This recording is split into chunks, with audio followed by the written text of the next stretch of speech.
দুর্গার আগমনে উল্লাসে আলিঙ্গনে মহামারী মুছে যাবে।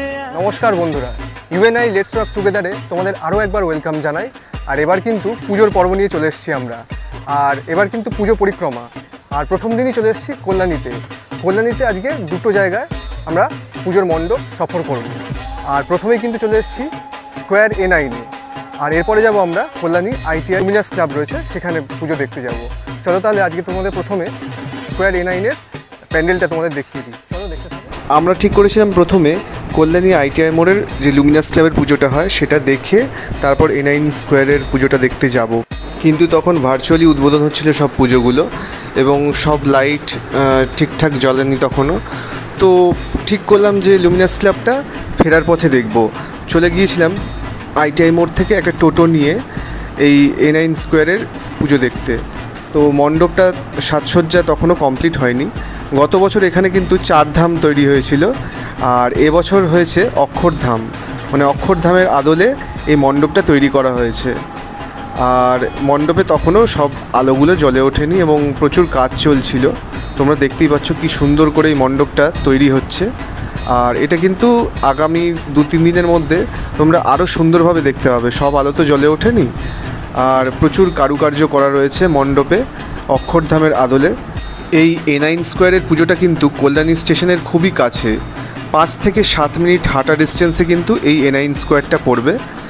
আর এখান থেকে তোমরা আবার একটা টোটো নিয়ে 10 মিনিটের মধ্যে ডিস্টেন্সে চলে যেতে পারো কল্যাণী ITI মোড়ের যে লুমিনাস ক্লাবের পুজোটা সেখানে। এই ITI মোড় কিন্তু কল্যাণী ঘোষপাড়া স্টেশনের খুব কাছে। তো যারা ট্রেনে যেতে চাও তারা কল্যাণী স্টেশনে না নেমে কল্যাণী ঘোষপাড়া স্টেশনে গেলেই খুব কাছাকাছি পুজোটা পেয়ে যাবে লুমিনাস ক্লাবের।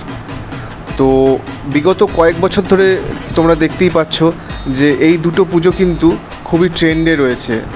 মানে অন্তত 3-4 বছর ধরে দেখা যাচ্ছে যে কল্যাণী ITI মোড় আর এই A9 স্কোয়ারের পুজো কিন্তু কলকাতার সাথে সমান তালে টেক্কা দিচ্ছে। এরপর আমরা চলে গিয়েছিলাম ITI মোড়ের লুমিনাস ক্লাবের মণ্ডপটা দেখতে। দেখো কত হাজার হাজার মানুষ কিন্তু অধীর আগ্রহে অপেক্ষা করছে যে কতক্ষণে এই উদ্বোধন পর্ব সম্পূর্ণ হবে এবং তারা ভিতরে গিয়ে মণ্ডপটাকে ভালো করে দেখতে পাবে এবং প্রতিমা দর্শন করতে পারবে। টানা 3-4 ঘন্টা অপেক্ষার পর অবশেষে তোমাদের এবার দেখাতে পারবো খুব স্বল্প পরিসরে যে এর ভিতরটা কীরকম, কী কী কারুকার্য হয়েছে এই বছর। ঝিনুকের কাজ হয়েছে শোনা গিয়েছিল ভেতরে এবং বাইরে, এবং সেগুলো কীরকম হয়েছে চলো তোমাদের দেখাবো এবার। খুব সামান্য সময়ের মধ্যেই কিন্তু আমরা ভেতরটা পরিদর্শন করার সুযোগ পেয়েছিলাম। তার কিছু কিছু টুকরো মুহূর্ত তোমাদের দেখিয়ে দেবো। চলো তোমরা দেখতে থাকো ভিডিওটা। আর ভিডিওটা কেমন লাগলো অবশ্যই কমেন্ট করে জানিও। নতুন বন্ধুরা প্লিজ চ্যানেলটাকে সাবস্ক্রাইব করে দিও, পাশে থাকা বেল নোটিফিকেশানটা অল করে দিও।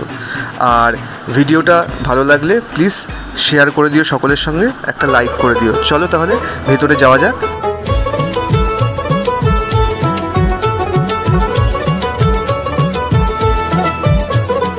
মা দুর্গার আগমনে উল্লাসে আলিঙ্গনে মহামারী মুছে যাবে আজ।